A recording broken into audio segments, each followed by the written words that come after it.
नमस्कार, स्वागत है आपका अपने YouTube चैनल पर। आज हम जो बात करने वाले हैं शनि देव के नक्षत्र के बारे में। शनि देव अभी क्या है कि पूर्व उत्तर भाद्रपदा में गोचर कर रहे हैं और मैंने वीडियो बनाई थी इसके पहले, मैंने राहु केतु की 6 नक्षत्रों के ऊपर। अब यहाँ पर क्या होता है कि लोग सब देखते हैं कि शनि का तीसरा, सातवां और 10वां एस्पेक्ट वो राशि के हिसाब से है, लेकिन जो सबसे मेन एस्पेक्ट होता है शनि देव का या किसी भी ग्रह का, वो होता है नक्षत्र का एस्पेक्ट। किस नक्षत्र में वो जा रहे हैं, कि उस नक्षत्र की एनर्जी क्या है, वो एनर्जी लेकर वो जो उस एनर्जी को वो कहाँ कहाँ डाल रहे हैं आपकी कुंडली के अंदर। तो वो नक्षत्र बेस्ड होता है सबसे इम्पोर्टेंट। तो उसको आप ऐसे ले सकते हैं, जैसे मैं आपको, आप मेरे को बाहर से देखेंगे तो मैं आपको लगेगा ऐसे ऐसे, या आप अपने को देखोगे ऐसे ऐसे है, लेकिन प्रॉब्लम अंदर है। तो वो कैसे होती है, जब हम कुछ खा पी लेते हैं, ऐसा गलत खा लेते हैं, तो पेट के अंदर वो बाहर से नहीं दिखता कि अंदर प्रॉब्लम आ गई है, लेकिन अंदर तो प्रॉब्लम हो गई खाने पीने से, कुछ भी करने से। तो उसी तरह से नक्षत्र है, राशि सिर्फ बाहर का दिखाती है, नक्षत्र अंदर का दिखाते हैं। तो ये मोस्ट इंपॉर्टेंट हो जाते हैं। तो यहाँ पर मैं आपको एक बात और बताऊं, एक जेमिनी एस्पेक्ट होता है। तो जेमिनी एस्पेक्ट क्या होता है, वहाँ पर जैसे अभी वो पाइसिस साइन के अंदर है, तो यहाँ पर वो 3, 6 और 9, तीनों घरों को देखेंगे, तो इसका रिजल्ट वो देंगे। तो 9वां घर क्या आता है, 6वां घर भी आ गया, लेकिन तीसरा घर इसमें इंक्लूड हो जाता है। जेमिनी राशि जहाँ पर भी आपकी पड़ी है, वहाँ से संबंधित रिजल्ट आपको मिलेंगे। ठीक है, जैसे कि किसी का मीन लगना है मान लीजिए, तो वहाँ से जेमिनी स्पेक्ट कहाँ गया, 4th हाउस। तो आपके घर के संबंधित कोई ना कोई कार्य होंगे, गाड़ी चेंज कर सकते हैं, घर में कोई चेंजेस, घर छोड़ के कहीं और शिफ्ट हो सकते हैं, ये सब देखने को मिलेंगे। ये आपको जो 4th एस्पेक्ट आपको बता रहा हूँ जेमिनी का, ये एस्पेक्ट जेमिनी एस्पेक्ट का है, जेमिनी ज्योतिष का। ये आपको वैदिक में नहीं मिलेगा या नाड़ी में नहीं मिलेगा। ठीक है, तो ऐसे इसको आप देख सकते हो। आपके साथ इवेंट होने शुरू हो चुके होंगे अगर आपका मीन लगन है तो। नहीं तो जहां पर भी आपका जेमिनी साइन मिथुन राशि पड़ती है, वहां पर देखो आपके साथ कुछ चेंजेस होने शुरू हुए, तो ये जेमिनी एस्पेक्ट है, ये आ रहा है।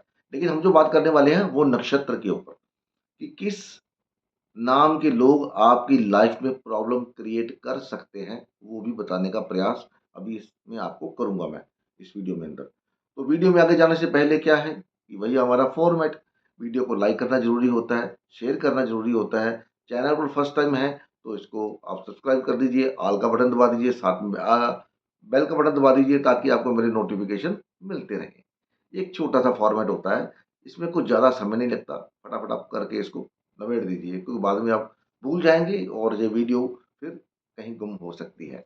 तो मुझे आपका सपोर्ट चाहिए, उस सपोर्ट के लिए मैं आपको रिक्वेस्ट करता हूँ, और कुछ नहीं, नथिंग। तो शनि देव महाराज पूर्व भाद्रपदा नक्षत्र में, यहाँ पर किस किस नक्षत्र को वो जाकर के एस्पेक्ट करने वाले हैं, वो एस्पेक्ट करेंगे यहाँ पर बैठ करके वो पूर्व आषाढ़ा, आर्द्रा और हस्ता, ये 3 नक्षत्र हैं जहां पर इनका एस्पेक्ट जाएगा। अब हस्ता कहाँ पड़ता है, हस्ता पड़ता है वर्गो राशि में, तो सीधा शनि का एस्पेक्ट आ रहा है। आर्द्रा कहाँ पड़ता है, जेमिनी राशि में, अभी मैंने क्या बताया था आपको। ठीक है, तो आर्द्रा जेमिनी में पड़ता है।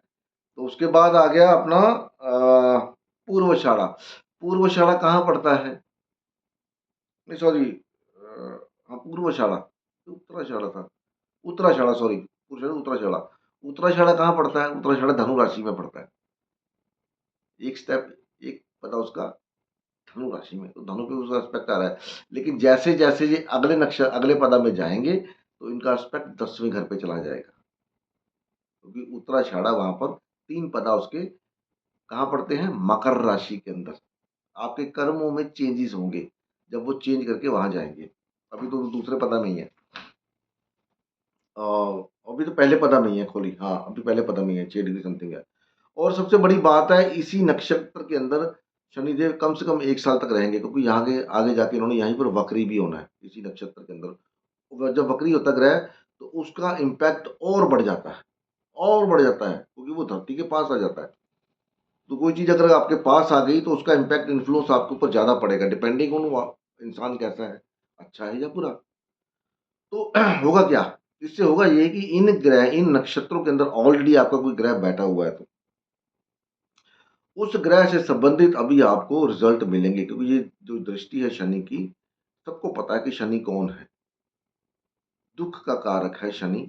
दुःख इसलिए देता है ताकि आपने जो पिछले जन्म में पाप किए हैं, उसका भुगतान करके आप उस संताप से मिट सकें।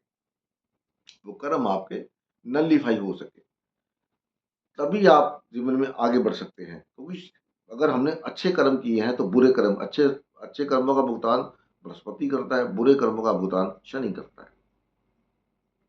हम लोग कलयुग में पैदा हुए तो उसका मतलब ये तो नहीं कि हमने बुरे कर्म किए नहीं होंगे तभी तो कलयुग में आए। तो उन बुरे कर्मों का कम कौन करेगा? अब यहाँ पर क्या होगा, आपके आर्द्रा नक्षत्र जामनी राशि में आप अपना मोबाइल चेंज कर सकते हैं, गाड़ी चेंज कर सकते हैं अनएक्सपेक्टेड, आपके सिबलिंग को कोई दिक्कत हो सकती है, कोई डॉक्यूमेंट से संबंधित इशू हो सकता है, ये सब होगा। आर्द्रा में कोई ग्रह बैठा हुआ है, वो ग्रह देख लीजिए कौन सा ग्रह है, उस ग्रह के कारकत्व मान लीजिए सूर्य बैठा है, तो बॉस के साथ, फादर के साथ कोई ना कोई हेल्थ इशू या बॉस के साथ कोई ना कोई कम्युनिकेशन गैप खराब हो सकता है। तो नाम ही बताऊंगा अभी, वो इंसान कौन से नाम का हो सकता है जो आपको प्रॉब्लम क्रिएट कर सकता है। उसी तरह अभी उनका जो सीधा एस्पेक्ट कहाँ पर आएगा, हस्ता पे। वर्गों पे तो एस्पेक्ट तो सीधा सीधा सातवां एस्पेक्ट है ही है। तो सातवें एस्पेक्ट में जो भी प्लेनेट आपका हस्त नक्षत्र के अंदर बैठा हुआ है, उसको वो इन्फ्लुएंस करेंगे, उसको इन्फ्लुएंस करेंगे। तो यहाँ पर सातवीं दृष्टि पूर्ण दृष्टि होती है। तो छठा घर मतलब जो वर्गो साइन किसका, डिस्प्यूट का है। हस्ता नक्षत्र किसका, चंद्रमा का है। तो मेंटली आप डिस्टर्ब हो सकते हैं, पैसा दवाइयों में जा सकता है, ठीक है। मदर को हेल्थ इशू हो सकता है, उसके ऊपर खर्चा आपका हो सकता है। प्रॉपर्टी में कोई ना कोई रेनोवेशन कर सकते हैं, कोई प्रॉपर्टी पुरानी है उसको बदल के नया बनाना है वो कर सकते हैं। कर्ज नहीं मिल रहा, चंद्रमा पैसे का कारक है, कर्ज नहीं मिल रहा तो कर्ज मिलने के चांस बढ़ेंगे, या कर्ज दिया हुआ है, ऑलरेडी लिया हुआ है, तो वो भुगतान होने के चांस बढ़ेंगे, क्योंकि 12वां घर क्या है, कर्ज का भुगतान।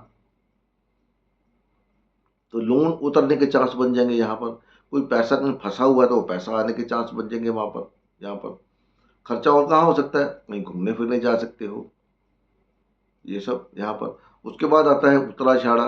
तो अभी तो धनु राशि के अंदर है, तो लॉन्ग टर्म गोल, कोई आपका बॉस चेंज हो जाए, कोई आप लॉन्ग टर्म प्लान में इन्वेस्टमेंट कर दो, क्योंकि 12वां घर खर्चे का भी है। तो लॉन्ग टर्म को प्लानिंग होती है आपकी, इन्वेस्टमेंट कर दिया, जैसे बिटकॉइन ले लिया, कोई शेयर बाजार ले लिया, कहीं और इन्वेस्ट कर दिया। तो ये ऐसे आप इसको देख सकते हो। कोई ग्रह यहाँ पर इन नक्षत्रों में बैठा हुआ है तो उससे संबंधित रिजल्ट आपको जरूर मिलेगा। अब कैसे मिलेगा, मान लीजिए हस्ता में आपका मंगल बैठा हुआ है, तो हस्ता नक्षत्र किसका, चंद्रमा का। मंगल क्या है, प्रॉपर्टी है, लैंड है। लैंड या तो ले सकते हो, लैंड या तो दे सकते हो, बेच सकते हो, दोनों में से एक चीज। कर्जा लिया हुआ है तो लैंड बेच के कर्जा उतार सकते हो। अगर लैंड कोई पसंद आ गई है, घर लेना है, तो कर्जा लेके घर बना सकते हो। दोनों वे में है। अब ये डिपेंड करेगा कि यहाँ पर मंगल की स्थिति क्या है। छठे घर का कारक तो मंगल होता ही है, लेकिन स्थिति क्या है, वर्गो साइन कहाँ पड़ा है आपका, उस पर ये सारी चीजें डिपेंड करेंगी, ठीक है।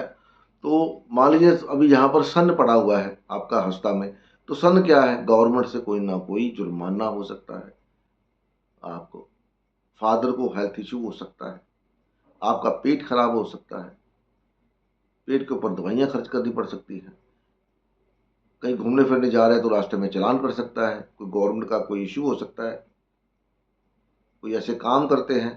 तो यहाँ पर 12वें घर में है शनि, तो उनकी रश्मियाँ भी अच्छी नहीं है, जब वो एंटर किए थे तो अच्छा रिजल्ट तो उनसे, वो तो वैसे ही दुख के कारक बोले गए हैं, तो अच्छा रिजल्ट तो उनसे एक्सपेक्ट करना आप सोच सकते हो। तो ये नहीं सबके लिए अच्छा बुरा करेंगे, सब किसी के लिए अच्छा भी करेंगे, सबके लिए तो बुरा करते नहीं शनिदेव। वही कर्मों का भुगतान करना है, अच्छे कर्म बुरे कर्म सबका भुगतान इनके पास ही है। तो कईयों को निकाल लेंगे मुश्किल में, कईयों को निकालेंगे मुश्किल से, और कईयों को मुश्किल में डाल सकते हैं। तो उन सबके अंदर मैं भी आपके साथ ही आता हूँ। मैं इसलिए बोल रहा हूँ क्योंकि अनएक्सपेक्टेड इवेंट होने के चांस बन जाते हैं, यहाँ पर बढ़ जाते हैं। तो अभी बात करता हूँ, बताता हूँ आपको कौन से लोग आपको प्रॉब्लम क्रिएट कर सकते हैं। तो उन लोगों के नाम है भाई साहब, उन लोगों के नाम शुरू होंगे डी से, ड से नाम, जैसे दीपक हो गया, दी, दीपक हो गया, दीपेश हो गया। ऐसे लोगों जो जो जिनका नाम द से शुरू होता होगा, वो लोग आपके लिए प्रॉब्लम क्रिएट कर सकते हैं। पा से, पा से पवन, ठीक है, पा से पप्पू, पा से कुछ भी ले लो आप, जिसका नाम पा से शुरू होता होगा, वो प्रॉब्लम लोग आपके लिए प्रॉब्लम क्रिएट कर सकते हैं। या कोई ऐसे लोग जो जो बाकी के नाम भी हैं क, जिसका नाम क से आता है, जैसे करण हो गया, कपिल हो गया। अगर आने वाले समय में आपको जो कपिल शर्मा हमारा है उसके बारे में कुछ नई चीज़ें देखने को मिले तो कोई आपको अचंभा नहीं होना चाहिए, क्योंकि वो सेलिब्रिटी है। उसके बाद आता है भा। भा से भवानी, भीमसेन, और भी भा से जो भी नाम निकलते हैं आप देख लेना। तो अगर ये लोग आपके साथ जुड़े हुए हैं तो या तो इन लोगों की वजह से आपकी लाइफ में प्रॉब्लम आ सकती है, या इनको प्रॉब्लम आ सकती है, क्योंकि ये आपके साथ अटैच है, जुड़े हुए हैं। कोई दोस्त है, कोई भाई है, कोई रिश्तेदार है। तो कोई कोई ऐसे लोग होते हैं जो हमारे साथ बड़ा इमोशनली अटैच होते हैं, तो उनकी वजह से हमको थोड़ा इमोशनल डिसबैलेंस होता है। तो ये लोग, ये 4 लोग नाम आपको बताए मैंने, इन जिनका भी नाम इन हरफों से शुरू हो रहा होगा, उनको थोड़ी बहुत दिक्कत या तो उनको या उनकी वजह से आपको हो सकती है। तो ध्यान रखिएगा इस समय यहाँ पर कोई भी कर्म, पाइसिस साइन ऐसा है, शनिदेव को बोला गया 12वें घर में, एक क्लासिक ने बोला है करेक्टरलेस। अब किस बेस में करेक्टरलेस बोला है आप कुछ समझ सकते हैं।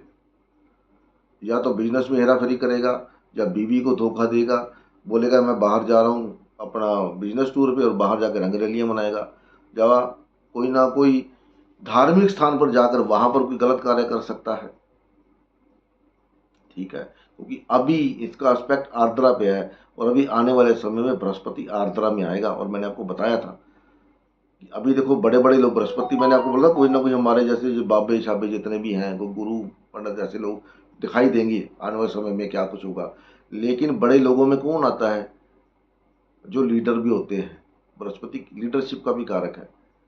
ठीक है, तो आपने देखा ही होगा मनोहर धाकड़ वाला वीडियो, एक और वीडियो बीजेपी के जो लीडर है, बड़े लोग हैं ना, ये आ रहे ना कांड इनके सामने बाहर, बृहस्पति करवा रहा है, देख लो आप। और ऊपर से शनि करवा रहा है। शनि मैंने क्या बोला, 12वें घर में करेक्टरलेस, और जितनी वीडियोस आ रही हैं वो सारी क्या करेक्टर के साथ संबंधित हैं। ग्रह अपना काम करते हैं, ग्रह से बचना बहुत मुश्किल है, बहुत मुश्किल। तो अपने कर्म को साफ रखोगे तो शनि देव कुछ नहीं कहेंगे, क्योंकि उनका काम है आपको सुधारना। 12वां घर जेल का भी होता है, जेल में क्यों भेजा जाता है? ताकि आप सुधर जाओ, दोबारा ऐसे काम मत करो। ठीक है, 12वां घर फॉरेन का भी है। तो फॉरेन जब आप जाते हैं तो किसकी अपॉर्चुनिटी के लिए जाते हैं? पैसा कमाने के लिए जाते हैं, घर से दूर जाते हैं। तो ये सब चीजों को जोड़ करके आपको चलना है, समझना है। चीजें आपको सामने दिखाई देंगी, सिर्फ आपको समझना है बस। जिस दिन आपको समझ में आना शुरू हो गया, समझ लो आपको ज्योतिष आ गया, और आपको पता है कि अभी क्या करना क्या नहीं करना। तो इन सब बातों को अगर आप करते हो, फॉलो करते हो, तो देखिए वीडियो को लाइक करिए, शेयर करिए। कोई ऐसी चीजें आपके साथ घटित हुई हैं तो कमेंट बॉक्स में बता सकते हैं, ताकि लोगों को पता लगे। कमेंट जरूर करा करें, वीडियो को लाइक जरूर करा करें, जरूरी होता है लाइक करना। मैं तो इस तरह बोल सकता हूँ आपको, बाकी तो आपके ऊपर है, आप करना चाहते हो कि नहीं करना चाहते, आप किसी को सपोर्ट करना चाहते हो कि नहीं करना चाहते। क्योंकि आप अगर किसी को सपोर्ट करोगे तो ऊपर वाला आपको सपोर्ट जरूर करेगा। एक कुदरत का नियम है, एक हाथ दे दूसरे हाथ ले। चलिए, छोटी सी वीडियो है, उम्मीद है पसंद आई होगी। तो मिलते हैं अगली वीडियो में, तब तक के लिए नमस्कार, जय हिंद, भगवान आप सबका भला करे।